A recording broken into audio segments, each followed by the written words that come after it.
Halo teman-teman, kembali lagi di channel Belajar Arsitektur bersama saya Sinta dari PT Rancang Reka Ruang. Bagi teman-teman yang baru menonton channel Belajar Arsitektur, jangan lupa untuk klik tombol subscribe di bawah ini dan jangan lupa nyalakan lonceng notifikasinya supaya tidak ketinggalan video terbaru dari seputar belajar arsitektur. Pada video kali ini, kita akan membahas mengenai arsitektur dan interior perpustakaan terbaik di dunia. Teman-teman suka baca buku? Jika teman-teman suka baca buku, pastinya teman-teman akan nyaman dan betah jika membaca buku di perpustakaan dengan arsitektur dan interior terbaik di dunia. Yuk, kita intip bagaimana sih arsitektur dan interior perpustakaan terbaik di dunia. Salah satu fungsi perpustakaan di Indonesia yang jarang dikembangkan yaitu perpustakaan sebagai tempat rekreasi. Akibatnya, pembangunan perpustakaan dan fasilitasnya tidak mendukung untuk dijadikan tempat rekreasi bagi masyarakat. Berikut ini merupakan 5 perpustakaan dengan arsitektur dan interior terindah di dunia. Perpustakaan yang pertama yaitu Perpustakaan Umum Stockholm. Perpustakaan ini terletak di Swedia, dirancang oleh seorang arsitek bernama Gunnar Asplund. Karya Asplund lainnya yang juga sangat terkenal yaitu Bioskop Skandia dan Pemakaman Woodland, yang juga terdaftar sebagai warisan dunia UNESCO.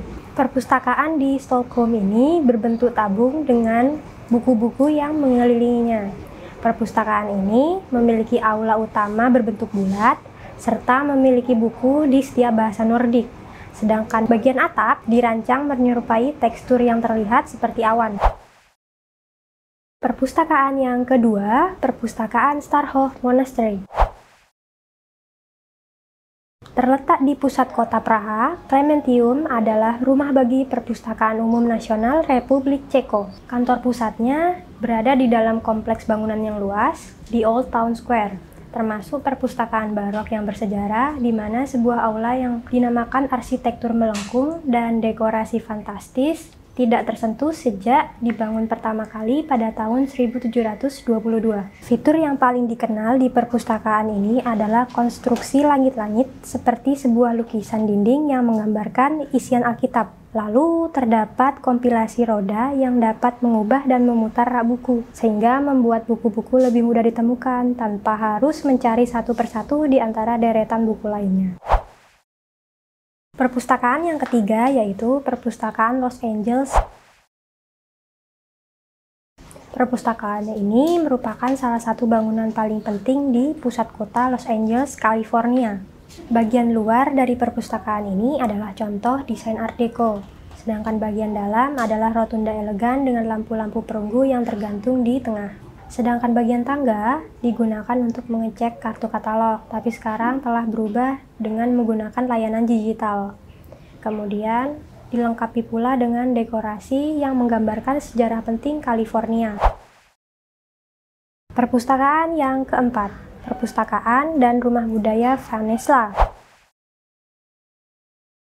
Perpustakaan ini terletak di bagian ujung selatan Norwegia. Perpustakaan ini tak sekedar memiliki koleksi buku yang lengkap. Perpustakaan ini juga merangkap sebagai pusat budaya dan tempat pertemuan di kota Vanessa. Perpustakaan ini dilengkapi dengan kedai kopi, ruang pertemuan terbuka, ruang kelas untuk kursus pendidikan bagi orang dewasa, dan bioskop. Sedangkan pada bagian dalam terdapat balok kayu panjang dan tipis yang dirancang seperti ikan paus.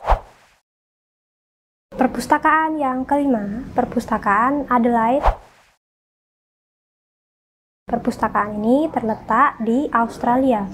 Perpustakaan ini memiliki bentuk bangunan luar yang sangat kontras. Dari bagian luar terlihat seperti kotak kaca ultramodern, tetapi di bagian dalam bangunan tampak seperti desain seperti di film Harry Potter. Perpustakaan ini memberikan penekanan khusus pada sejarah Australia. Sedangkan pada aspek modernisasi, perpustakaan ini mempertahankan account Filker. di mana orang yang mengirimkan gambar mereka sendiri sebagai gambaran kehidupan orang di Australia. Oke teman-teman, itu dia beberapa perpustakaan dengan arsitektur dan interior terindah di dunia. Semoga saja kedepannya makin banyak perpustakaan di Indonesia dibangun dengan konsep yang gak hanya untuk tujuan belajar ataupun baca buku saja, tetapi juga sebagai sarana rekreasi. Baik, sekian dulu video dari belajar arsitektur kali ini. Saya Sinta, sampai jumpa lagi di video berikutnya ya.